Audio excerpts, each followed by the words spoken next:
SCP-3794 is a sledgehammer that converts living tissue to pico de gallo salsa when swung with sufficient force. The SCP was used on test subject's skull, resulting in conversion of entire brain and majority of the skull to salsa. Despite this, the subject continued to move frantically before crudely writing help using the spilled salsa. Consumption of the salsa resulted in the death of the subject within 30 minutes. Testing halted.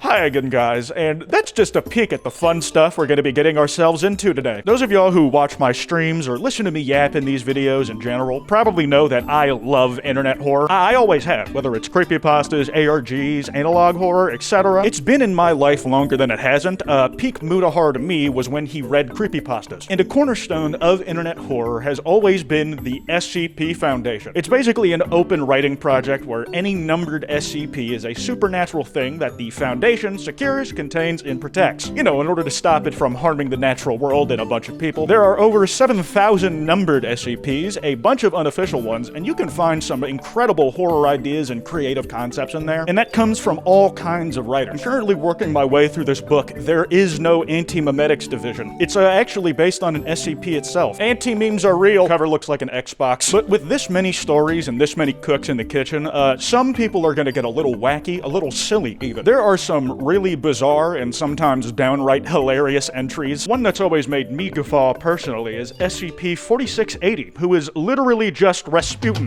like the dude. If you enjoy this video, this card at the end will take you to another one like it. Also, less than 20% of y'all are subscribed with notifications on. If you sub and hit the bell icon, you'll never miss an upload, and you can always undo it later. So I want to give a crash course for those on the channel new to SCPs, or even if you just want a refresher. The SCP Foundation categorizes things into object classes based on how hard that thing is to contain. Safe class is when an SCP is easily stuck into a box and can't harm anybody. Euclid class SCPs take some elbow grease and resources in order to lock up. And Keter class are the most tricky little fellas. These aren't necessarily dangerous anomalies, but they are a pain in the ass to lock up and contain. That's if they can even be contained at all. So let's just do a random thought experiment. For example, a floating sentient and sapient hoodie with an unknowable, incomprehensible form under its hood that it's better left unseen to reduce the odds of an onlooker bleeding out their eyes. That would be Keter class. A real hassle to get contained and that we can't actually understand the full depth of its danger. There are also more niche classes that indicate different things like Archon, which are SCPs that could be contained but are best left in the wild for whatever reason. And I'll bring up those more niche labels up if they become relevant, but those are the basic ones. As far as people working at the Foundation, there are a lot of different types of them. Some are self-explanatory, but the one worth detailing is Class D personnel. They're basically just cannon fodder the Foundation sends to their death to run experiments with. These are usually violent criminals, those on death row, the like. Now with that out of the way, let's jump in. Warning, the following file is classified. Your attempt to access this file without authorization will lead to disciplinary action. Please submit your security credentials. You'll see this every now and then, some storytelling through the format of the website. Like you gotta have clearance to see the horrors of what's inside, but really it's just a left click. But if this warning is to be believed, we might be starting this video off with heavier existential dread than intended. SCP-4144, Keter class, is the concept of breakfast. It primarily manifests as an alteration to the memories and experiences of all partaking humans, causing them to believe they have eaten a meal between the time they wake up and noon local time. Okay, this is untrue. It's misinfo intentionally. There's red herrings like this that the Foundation will plant so nobody ever knows the full truth about what's out there and therefore cannot be fully compromised. But me, as an entity with a higher ability to perceive planes of reality than you, know that breakfast can actually be at 6 p.m. if you wake up late enough. Don't judge my body clock, prick. Yours probably isn't much better. This shit really does get better too. Despite centuries of historical and cultural evidence, recent investigations suggest that no one in human history has ever eaten a meal that could be described as breakfast. What a buzzkill, man. You're telling me that most people's favorite meal of the day, a meal many have described as the most important of the day even, a meal that has some of the most delicious food combos to ever be created under its name, it's made up. Whoever wrote this shit really wants eggs thrown at their house. It is Keter class though, so I guess it's gotta be dangerous, but how exactly is it pulling the sausage stunt off? When ideating breakfast, a person will spontaneously disappear from their current location along with the food they were intending to eat. They are temporarily replaced by a mannequin made of styrofoam superficially bearing their appearance. The location of affected people during this period is unknown at this time. Thanks, that's fucking comforting. I'll definitely be able to see an egg sandwich the way I always have without wondering if all my fond memories of consuming one are even real. Christ, I put eggs on burgers because I like them them in my breakfast sandwiches so much? What are the implications of using traditionally breakfast items in other meal times from this? Well, you know, my day's ruined. I hope yours is too, just after the first entry. SCP-504 is Safe Class. It is a species of tomato that is physically and genetically identical to that of the typical commercially grown tomato. It was recovered in redacted Kentucky after a woman reported to the police that her farmer husband had been murdered by his lunch. When a poor attempt of humor is made verbally within human hearing range of SCP-504's tomatoes, they instantly accelerate to a speed of at least 100 miles per hour in the direction of the sound source. Ah, I see. So they're just sentient Twitter replies. Tomato, tomato, oh wait, that's a 100-mile-per-hour pitch. Y'all do this shit to me when you think I've had a stinker of a tweet. But the joke's on you, because I probably stole it from someone else anyways. It's like that meme where the insult you aim at me bounces off and hits another random guy you don't know. Now, the SCP Foundation is nothing if not dedicated to the scientific method. So they ran extensive tests to figure out how speed is correlated to how unfunny a joke is. Truth be told, this is absolutely the author taking an opportunity to call random shit he doesn't like unfunny in a very creative way. The joke: I tried to walk into Target, but I missed, and the result was all 4 tomatoes clocked at 212 miles per hour. The subject was severely injured with the right eye destroyed by a piece of tomato. I mean, the tomato sure didn't miss the target, and that joke I just said would have absolutely had one of those things flinging itself at me in ways women never do. I wonder how badly it would fuck up a phone playing a Kwite video. The subject is a portable computer playing an engineering joke, which means I am already too stupid to understand this. So, it will automatically be unfunny to me. That sucks. 2009 is going to be a complex year. We already know the real part. We still have to find the imaginary part. Bro, I can't believe it's 2009 already. This resulted in the tomato popping out with a supersonic blast. The computer was completely vaporized by the tomato, and apparently the vegetable schlonged itself at speeds Sonic would shed a tear over. That being over 2,000 miles per hour.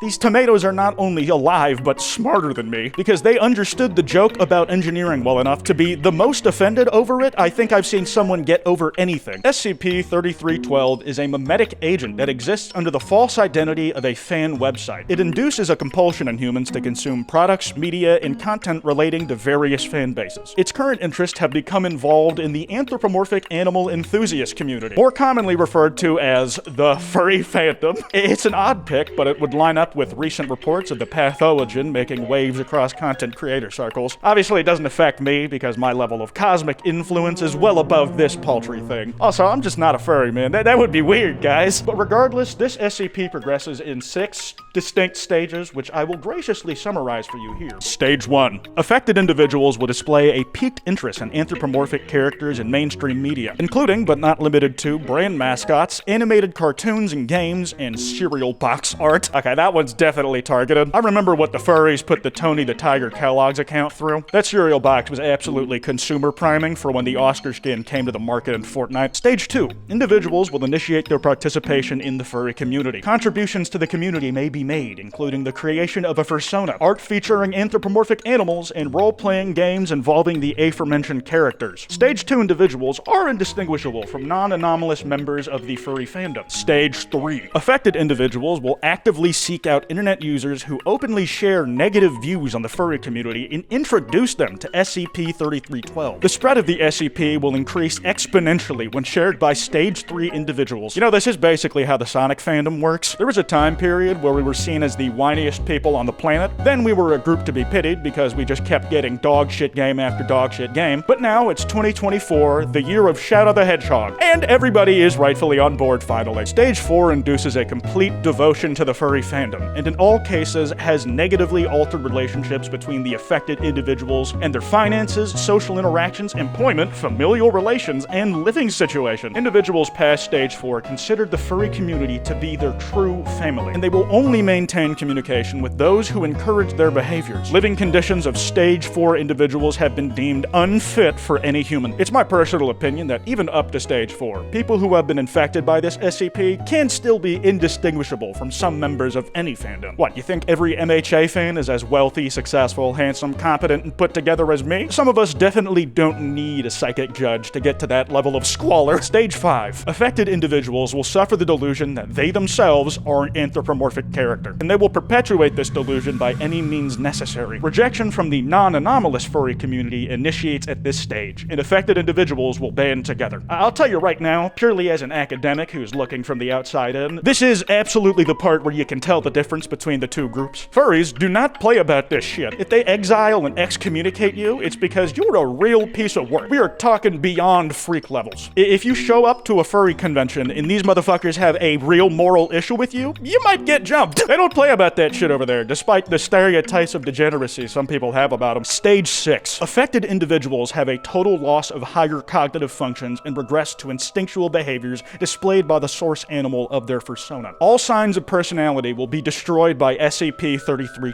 Affected individuals will continue to possess human speech, albeit with childlike pronunciations and a higher pitch. All tests show speech from affected individuals can be likened to animal vocalizations instead of human speech. Predatory Stage 6 individuals are highly aggressive to both affected and unaffected folk. Well, at least they're not racist. They may kill indiscriminately, but one thing you gotta know is that genuine furries, the ones not drawn in by a mind virus, probably shouldn't be messed with. We're talking about subsects of gun furries, military furries, cybersecurity furries. A lot of furries are just fucking rich and have monetary resources at the wazoo to defend themselves. Also guns.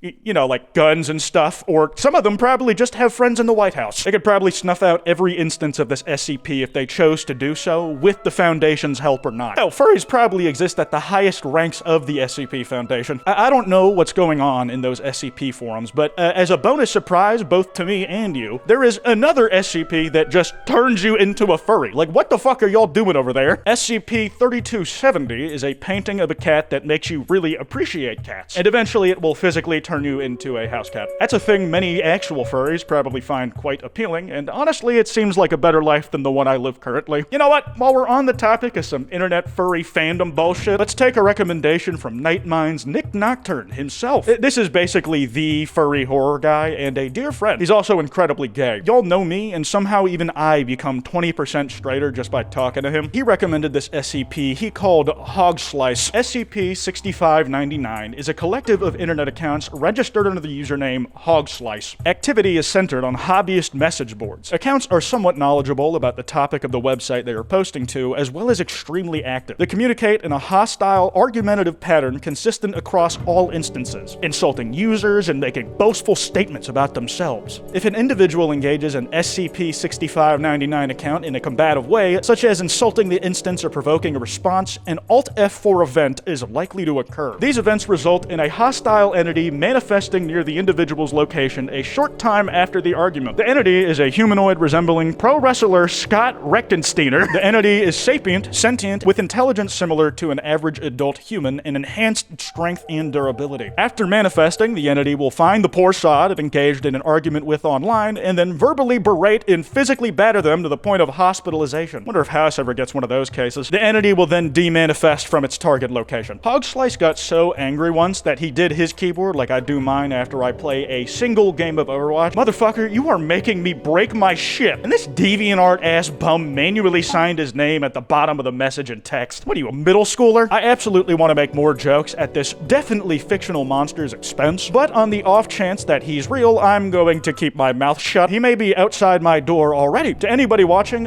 please don't make a YouTube account named Hog Slice and posting in the comments that you were going after me for anything I said today. That would be very frightening, and I would not enjoy it or the interaction boost it gives this video at all. Damn, these last few entries have been spent waiting around in the closest thing we have to hell on earth, that being internet hobbyist forums. So let's go to church, just get some Jesus in our life and try to shake off this unholy rot. SCP-5991, Keter Class, is an anomalous phenomenon that triggers whenever a human successfully consumes an entire Christian Bible. They must have figured out this one happens pretty early then. Since paper is full of fiber and important nutrients, in the resource-scarce era of the Dark Ages, peasants were shoveling paper in their mouth like they were smoking blunts out of them. The SCP will not trigger if the subject consumes a Bible as well as another substance, such as condiments. Damn, you gotta do that shit no water? Even a hot dog eating champion would struggle with that shit. When a subject consumes a Bible, an entity will manifest in front of them, referred to as SCP-5991-1. The entity is pale, with no orifices beside its mouth. It has no teeth, eye sockets, or eyes, and it wears a crown of thorns. SCP-5991-1 will approach the subject and unhinge its own jaw. It will then violently shove the subject down its throat and into its stomach. This is noted to be much larger than the SCP on the inside. The stomach is about 8 kilometers cubed in size. This guy and Kendrick Lamar should go band for band on who has the most expensive crown of thorns. I'm pretty sure Kenny's is diamond encrusted and cost $3 million total. It's a tough bar to beat when you're going second. Thankfully, there is a way to freely leave the stomach. Basically, you have to touch a mystery flesh sac that will then spray an ambiguous nerve toxin at you. It knocks you out, and 3 hours later, you'll pop back up in the real world wherever you first got vored by Jesus. Now, this is where the appeal of visiting the stomach actually presents itself, because at the center of the stomach is a marble plaza, and in the middle of that is another guy called SCP 5991-2. All signage in the plaza refers to that guy as just straight up Jesus Christ. Apparently, like the version that we know, he's apparently a pretty chill guy. He just sits around reading from an empty piece of paper, something I would be very tempted to eat in that moment. He's not very conversational though. He really just hangs out, as in he doesn't respond to any external stimuli ever. Oh yeah, also, did I mention that the stomach is a theme park? It's called Jesus Land, and it has all sorts of attractions. There's a visitor center, a gift shop, a restroom, a petting zoo, a church, a food court, and a museum. Apparently, the visitor center specifically uses a 2004 Dell desktop PC. So I guess by proxy, Alienware is the official gaming computer of Christianity. It's ironic because owning one of those things is a living hell. But hey, it's only $20 to take a picture with Jesus Christ though. The park is all abandoned now, but the operation that used to run there seems pretty robust. The petting zoo is as empty as your love life, but there's over 100 pounds of animal poop left behind. The poop indicates that these critters were raised on an all-American diet of the blood and body of Jesus Christ. It sounds like one of those challenges where somebody's all, I tried living a week using only Garfield-themed products. Except the challenge is just to subsist purely on the grace of God. The children's books there describe stuff that was never in the Bible, and they frame the chill dude in the center of the plaza as actually an evil fucker, one that was turned good, thankfully, through the light of God.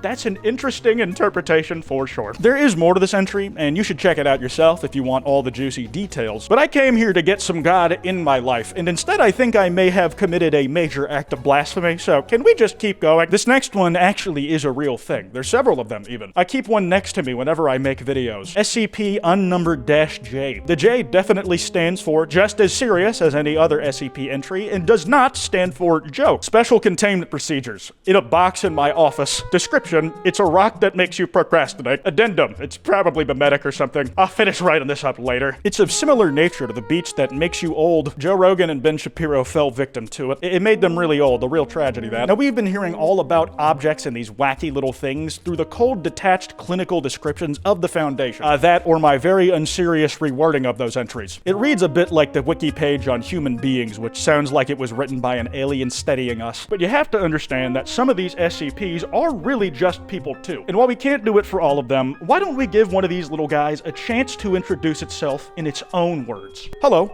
I am SCP-426. I must be introduced this way in order to prevent ambiguity. I am an ordinary toaster, able to toast bread when supplied with electricity. However, when any human being mentions me, they inadvertently refer to me in the first person. Despite all attempts, there is yet to be a way to speak or write about me in the third person. When in my continuous presence for over 2 months, individuals begin to identify themselves as a toaster. Unless forcibly restrained, these people will ultimately harm themselves in their attempts to emulate my standard functions. What is it with all of these SCPs that turn people into other shit, whether it's mentally or literally? I'm convinced this has to be one supernatural force that is manifesting aspects of itself through all these different items. But what it turns people into seems so random. Like, first furries and now toasters? The only real connection I can think of is that people online are mean, and they will tell one of these things to use the other thing to get rid of themselves sometimes. I'm gonna let you guess which thing is which. It might even be interchangeable, depending on if it's a 4chan thread or not.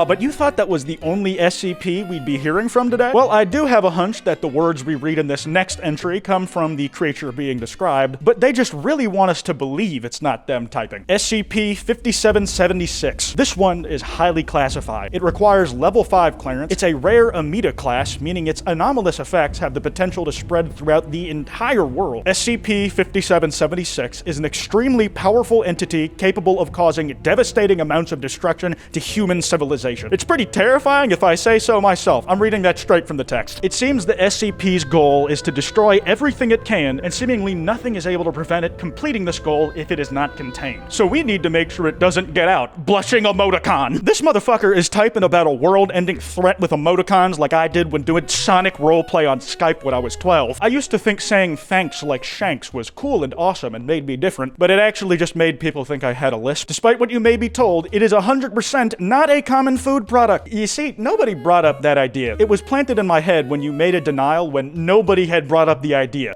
This one was a student of the Drake School of Rebuttals. Now, this SCP is a shapeshifter. It's taken the form of an unknown large beast, a winged scorpion. It's taken the form of other presumably very dangerous SCPs, and its current form is a little different. A small white cylinder, not a small edible product. I mean, just look at this thing before it was contained. I was so shocked by this visual that I almost forgot to be scared. Well, I would have if that caption hadn't helpfully reminded me to. There are several logs of interviews and encounters with the SCP, where one even had to be removed because it was too terrifying to witness. Other logs depict the SCP's shape-shifting abilities. The horror of this creature is so apparent that researchers have to reaffirm just how scary it was in interviews, only to be atomized shortly after by SCP-5776 shooting out balls of fire and high-powered plasma. Apparently, it burnt down all of Site-19 at one point. There was one incident where the entity escaped containment. It would take forms impervious to traditional weaponry and had to be pitted against another super dangerous SCP to get it under Foundation control again. Some truly harrowing stuff out there. At the end of this entry is a reminder of what exactly we're dealing with, just so you don't forget. SCP-5776 is one of the most dangerous objects in the world, let alone in Foundation custody. It can destroy everything if it wishes. It is definitely not cute. Only those who are truly resilient and experienced are allowed to gaze upon its current form. Now, I'm gonna say brace yourselves for this one. There is a file linked at the bottom of the page that reveals the true horror of SCP-5776. It's always a mouthful. If you don't think you can handle it, there's really no shame in that. I'm putting it on screen on the count of 3, 2, 1. SCP-5776 upon initial discovery.